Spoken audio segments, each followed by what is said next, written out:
Como bien dijo, mi nombre es Camila, soy licenciada en Geología, recibida de la Facultad Nacional, de la Facultad de Ciencias Naturales y Museo de la Universidad Nacional de La Plata.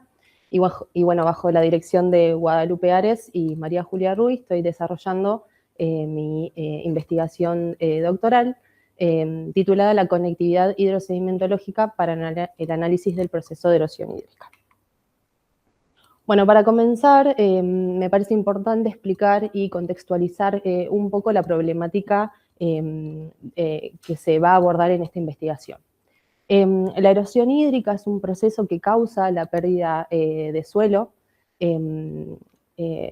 por la acción del agua, específicamente por las precipitaciones y el escurrimiento superficial, y es un fenómeno que es considerado como el principal proceso de degradación de tierras a nivel mundial, y es un proceso irreversible a escala humana. Bueno, este fenómeno se ve acelerado por la acción antrópica, generando el desprendimiento, el transporte y depositación de sedimentos en altas tasas. Estimaciones en nuestro país indican que 89 millones de hectáreas se encuentran afectadas por este proceso, de las cuales 27 millones lo hacen de manera severa grave.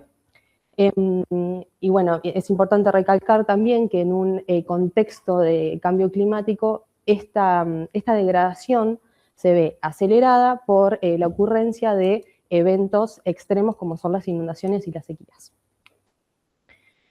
Bueno, al ser la erosión hídrica un proceso dinámico y multicausal, es decir, que van a interactuar diversas variables de distintas índoles, nos parecía importante abordar este estudio a partir o con la implementación de un enfoque que permita su entendimiento y el estudio de manera integral.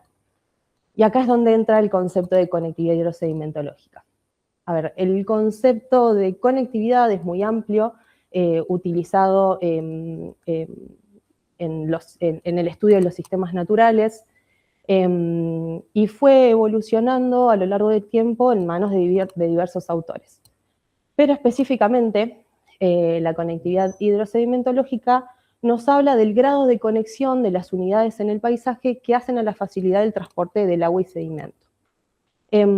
Algunos autores han definido dos factores dentro de la conectividad, que es la conectividad estructural y la conectividad funcional.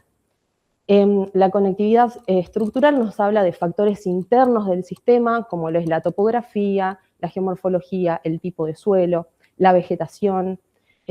Básicamente es como las características estructurales o el esqueleto del sistema en el cual se va a desarrollar estos grados de conexión en un área de control o en una cuenca, por ejemplo. Con respecto a la conectividad funcional, ya nos referimos a las fuerzas impulsoras, como son las precipitaciones, el escurrimiento o los procesos que van a hacer a la movilidad del sedimento y del agua en el paisaje. Todas estas variables, todos esos factores interactúan entre sí, se retroalimentan y eso va a dar un grado de expresión de la conectividad. Bueno, el abordaje de mi investigación es interdisciplinario, con la incidencia de distintas áreas, como lo es la hidrología, la geomorfología, la sedimentología y las ciencias del suelo, las cuales interactúan en un alto grado importante para el estudio de estos sistemas complejos.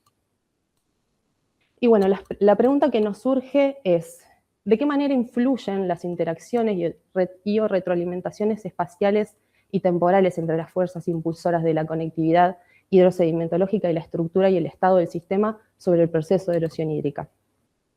Entonces, el objetivo general de esta investigación es identificar y analizar estas interacciones y retroalimentaciones para entender su expresión en la pérdida del suelo. Entonces, partiendo de la hipótesis que las interacciones y retroalimentaciones que acabo de nombrar influyen sobre el proceso de erosión hídrica y en su grave expresión de la pérdida del suelo, especificamos o definimos 5 objetivos específicos, los cuales los voy a ir explicando a medida que también cuento cómo fueron las metodologías para llevar a cabo cada una. Bueno, el área de estudio es una microcuenca bajo uso agropecuario, que se encuentra en la región central de la provincia de Buenos Aires, ahí, específicamente en la cuenca alta de la cuenca del Arroyo del Azul, que es de dominio serrano.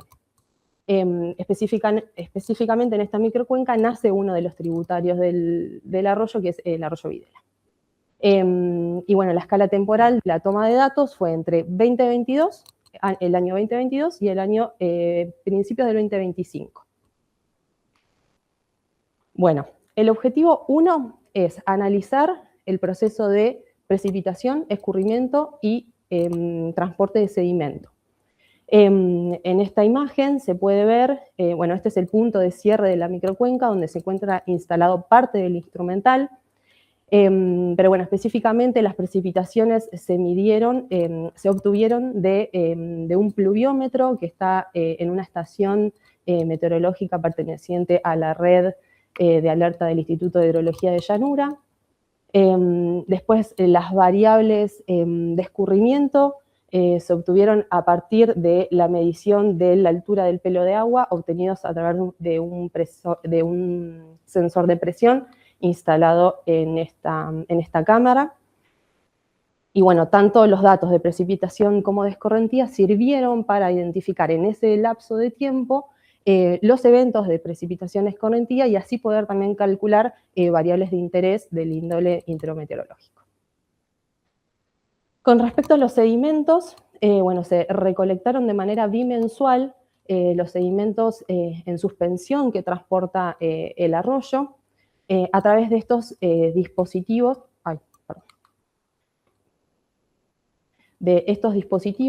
pasivos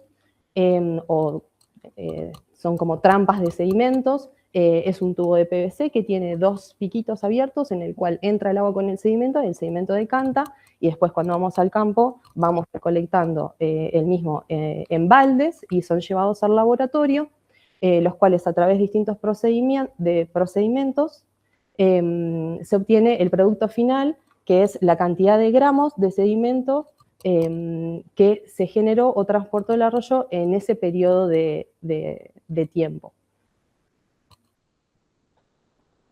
Después, el objetivo número 2 es analizar las componentes estructurales del sistema y el estado de la cuenca referido a sus signos de erosión.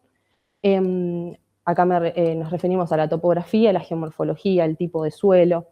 Bueno, como dije, los rasgos de erosión, la vegetación, el grado de cobertura, la rotación que se va haciendo de los cultivos en la microcuenca.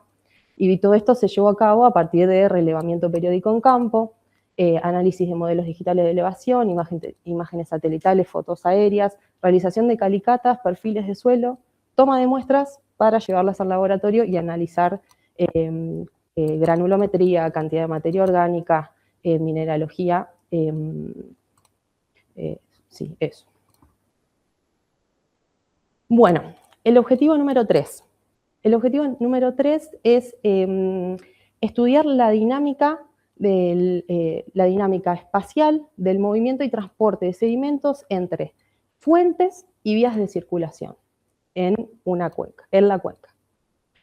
Este objetivo se llevó a través de la metodología trazado de fuentes de sedimentos o sediment fingerprinting. Esta metodología sirve para identificar fuentes potenciales de sedimento o áreas de aportes de sedimentos en la cuenca y asignarle una cantidad que aporta cada una a través de lo que se llaman trazadores naturales. Parte del principio que estos trazadores son propiedades, primero, intrínsecas de los materiales, que pueden ser físicos, químicos o biológicos, que se detectan en los sedimentos erosionados que se recolectan en los cursos de agua, y estos son vinculados con esas fuentes potenciales y así poder determinar la procedencia. Es decir, que este trazador sirve como una huella dactilar del sedimento. Siempre partiendo de la premisa que las partículas se desprenden de estas fuentes, se transportan hacia los cursos de agua y drenan a los puntos de cierre de estas áreas de control. Bueno, entonces en nuestro caso seleccionamos 4 fuentes potenciales de sedimento Una es el cauce del arroyo, de la cual se tomaron 26 muestras. Después tomamos la fuente de los lotes cultivados con 20 muestras, los horizontes subsuperficiales del suelo con 15 muestras y muestras de los caminos, que son caminos no pavimentados que se encuentran dentro de la microcuenca. Y a su vez se analizaron 7 mezclas de sedimentos o sedimentos en suspensión obtenidos de los entrampadores, esos que mostré en el objetivo número 1. Bueno, y el trazador físico que se utilizó en este caso es, el trazador que se utilizó en este caso es un trazador físico relacionado a los parámetros espectroscópicos del material en el rango del ultravioleta, el visible y el infrarrojo cercano. Bueno, ahí en ese diagramita se puede ver muy simplificadamente cuáles son los pasos a seguir en la metodología. El primero es la selección y el muestreo de estas fuentes. Después es la recolección de los sedimentos en suspensión que entren al curso de agua. La elección y medición del trazador. Es importante decir que tanto la elección de las fuentes como del trazador va a depender del área de estudio, del objetivo y de las características, ¿no?, de la cuenca y del sustrato. En este caso se seleccionaron esas 4 fuentes y este trazador específico. Y bueno, después, una vez que se obtiene la medición de este trazador, se hace un preprocesamiento, que en este caso es el preprocesamiento del espectro, el modelado para ver la contribución de esas fuentes en la cuenca y la evaluación y validación de los modelos. En este momento me encuentro en esta etapa. Bueno, y me pareció interesante contarles cómo fue la medición de ese trazador. Conté con la posibilidad de ir con mis muestras al INQUIMAE, es el Instituto de Química, Física de los Materiales, Medio Ambiente y Energía de la Universidad de Buenos Aires, que cuenta con un espectrofotómetro, que es este aparato, que permite la medición de los espectros de sólidos, en este caso. Entonces yo fui con mis muestras, ya secadas y tamizadas, y bueno, fui midiendo muestra por muestra, uno va poniendo la muestrita en este portamuestra y los va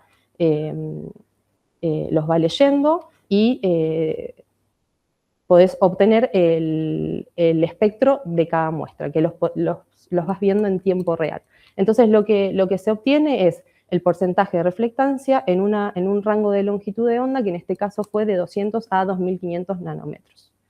En total obtuve el resultado de 180 muestras, procesé 180 muestras, 81 muestras eran de las fuentes que les comenté y de los sedimentos, y a su vez, para este trazador en específico hay que calibrar el modelo, entonces requería la realización de mezclas artificiales, que esas mezclas artificiales se realizaban con mezclas en distintas proporciones de las fuentes.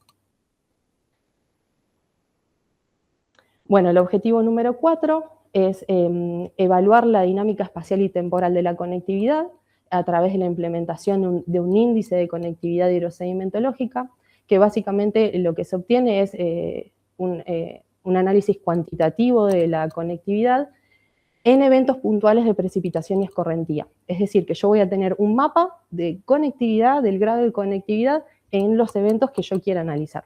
Obviamente este índice requiere de un montón de datos y de inputs, así que eso ya más o menos está, solamente queda correr el índice.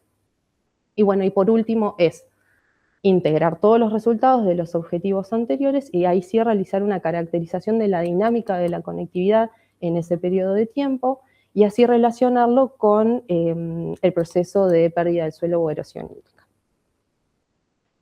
Bueno, creo que el impacto es positivo, no solo a nivel científico por la generación de nuevo conocimiento, sino que también genera un impacto en la sociedad, ya que esto genera conocimiento para ser aplicado por los tomadores de decisiones y los que implementan las buenas prácticas de manejo en los suelos bajo uso agropecuario, lo cual podría evitar pérdidas económicas y a su vez estamos incentivando a el cuidado del suelo, a que los suelos estén sanos, que no pierdan su capacidad de retención hídrica, que contenga sus contenidos de materia orgánica, de nutrientes, conservar la calidad del agua, porque no solamente es un proceso que erosiona el suelo, sino que ese sedimento va hacia los cursos de agua, que puede transportar contaminantes, por ejemplo, o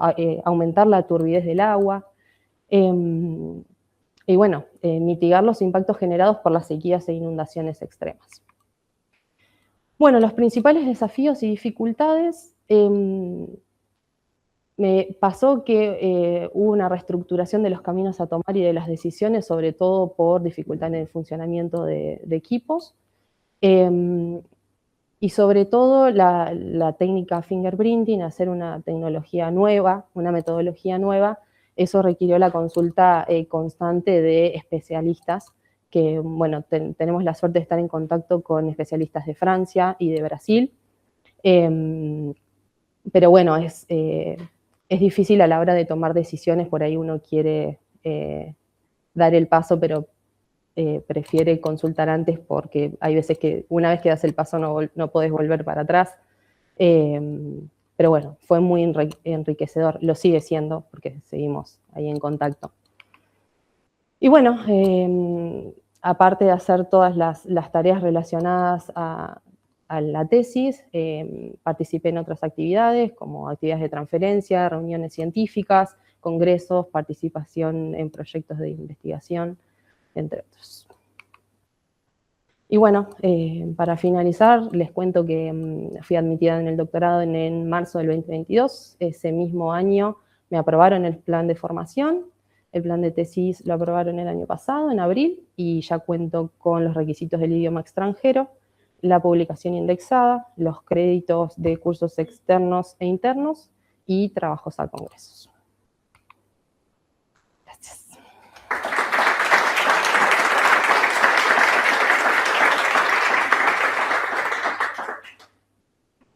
Bueno, muchísimas gracias por la presentación. No sé si hay preguntas, comentarios. Hola Cami, me gustó mucho la presentación, se nota que hay mucho trabajo de fondo, así que nada, felicitaciones primero por eso, imagino un proceso largo.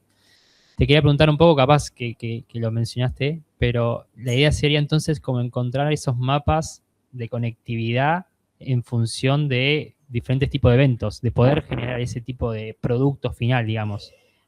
Con el índice... Para que te pase el micrófono. Sí. No, igual funciona con esto, ¿no? No, lo que... supongo que tu pregunta va referida a la implementación del índice de conectividad. Sí. Con todos los resultados que obtuvimos, por ejemplo, de las precipitaciones, el escurrimiento, el tipo de suelo, el tipo de vegetación, la topografía, ese índice requiere un montón de información para que él te exprese el grado de conectividad en la cuenca. O sea, el tema de los eventos es que, como dije en el objetivo 1, con esos datos de precipitación y escorrentía, yo hice los hidrogramas y pude identificar las lluvias importantes que hubo y cómo esas lluvias, cómo el arroyo respondió a esas precipitaciones. Para mí eso es un evento de precipitación escorrentía. Entonces yo corto eso en el hidrograma, lo utilizo en el índice, entonces en ese rango temporal yo veo el grado de conectividad en la cuenca. No sé si se entendió. Sí, sí, sí. Todo lo que es referido a los tipos de suelo, a la vegetación, esa es como la parte más estática que no varía. Lo que sí va a variar en el índice es la precipitación. Entonces yo voy a ver la foto de la conectividad en los distintos eventos de lluvia en realidad. Claro, como generar diferentes conectividades para diferentes eventos. Los eventos es lo que fluctúa y exacto. En función de vos eso... ves cómo varía la conectividad en el tiempo. Bien, sí. Perfecto. Sí. Gracias.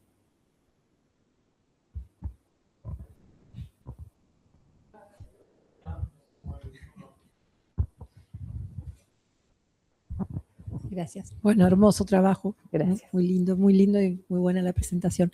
Preguntarte si además de todo lo que vos mencionabas dentro de tu propósito como comunicación científica y demás, ¿planificás o te gustaría pensar en alguna manera de traducir todos estos hallazgos, tanto a nivel de estamentos, no sé, municipales, provinciales, como a los productores mismos, de alguna manera decodificado, ¿no? Toda esa información que es tan relevante. Sí, sería importante. Primero, creo yo, hay que ver los resultados. La erosión es evidente, no lo nombré, pero si querés muestro la foto. Los rasgos de erosión están. Hay desarrollo de cárcavas, de surcos, eso se ve.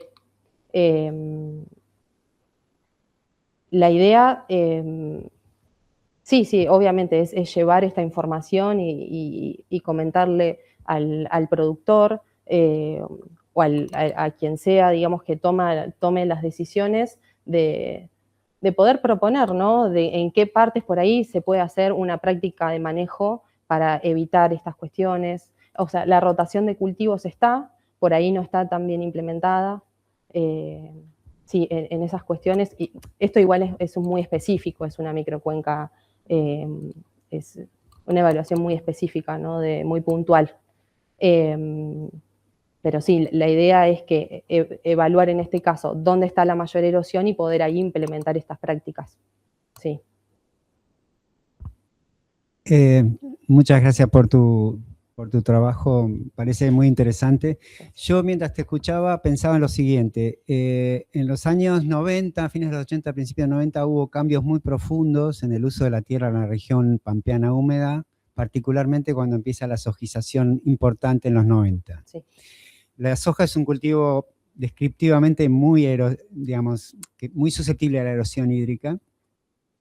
Me preguntaba si existía, antes de que fuera ese proceso, si se pudiera hacer una comparación del proceso de sojización, digamos así, con alguna metodología parecida a esta, si existen trabajos previos que tuvieran semejantes o que tuvieran algún parecido, o si esto puede ayudar a la descripción, comparativamente con aquel proceso, puede ayudar a la descripción del nivel del aumento, digamos, del proceso de erosión hídrica. A ver, la metodología, la del fingerprinting, a ver, es algo que se evalúa en el tiempo de estudio. Lo que pasa, o sea, cómo era la erosión en ese momento. Por ahí, Guadi, vos que sabes más de cómo es la rotación, cómo fue en ese tiempo. Claro.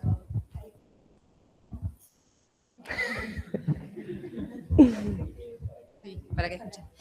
Sí, hay otras técnicas para reconstruir tasas de erosión y esas cosas con claro. el cesio. El cesio, claro.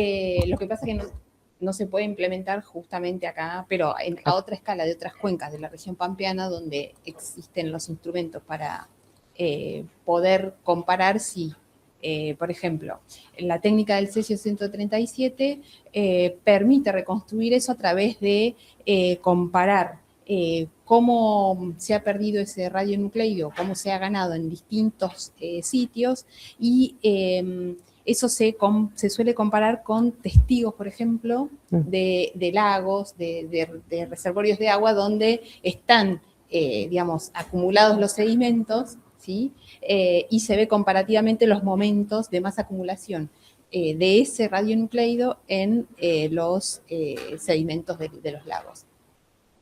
Después, lo que hemos hecho tiempo atrás, mirando acá, es usar imágenes de satélite anteriores, fotos aéreas, y se ve, por ejemplo, la diferencia que hay en la profundización de los signos de erosión evidentes, de las cárcavas y estas cuestiones. Sí, sobre todo esta que está. Era muy ganadera, entonces había mucho pastizal, mucho trigo, no sé qué. Y ahora con las rotaciones, con los cambios de las rotaciones, hemos visto cómo se ha intensificado el proceso. Pero bueno, hay varias herramientas, no todas las podemos utilizar en todas las áreas, ¿no? Sí.